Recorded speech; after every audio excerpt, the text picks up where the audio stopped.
Okay, I'm going to do a quick demo on CPU/GPU accelerated mesh instancing.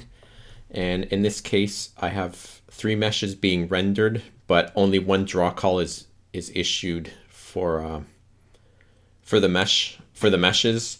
So that's a huge advantage because it keeps down the draw calls, and in theory, you'll get faster rendering.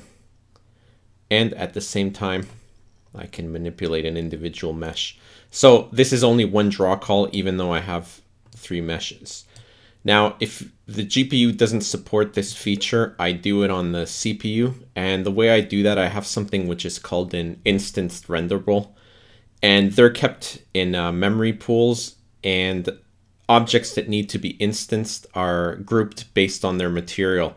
So if you have 4 rocks that all share the same material, they'll wind up in the same instance. And the instance renderable just has a vertex buffer and an index buffer of a certain size.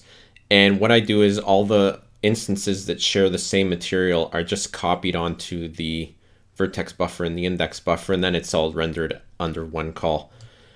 I transform them based on their orientation and position in the world, and that's done through Neon Intrinsics, so it's SIMD optimized, and it's also multi-threaded. Now, if the GPU supports this, what I do is I save the orientation and the world position in a vertex buffer, or just a dynamic vertex buffer for each of these objects. So I save the position and orientation for this one, and this one, and it's saved in a vertex buffer. That's fed to a shader that then fishes out the orientations and transforms them into clip space. And in order to save space in the vertex buffer, what I do is I send the quaternion down for the orientation.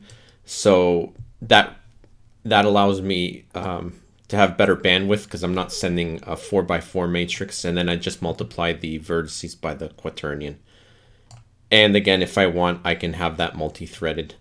So the one that you're seeing now is the GPU accelerated version, because to my surprise, the iPhone 5 supports that as an extension. And for the artists, it's really easy to set this up. All you do is when you export your mesh, you set the instance flag, and I'll take care of the rest. So it's perfectly transparent for the artists or the designers. They just set a little flag, and then I detect whether the GPU supports it, and if not, I do it on the CPU. So hopefully this will turn out to be a good optimization as I build out the game. So when I have more geometry, I'll test it further to make sure that it's actually a win in terms of performance.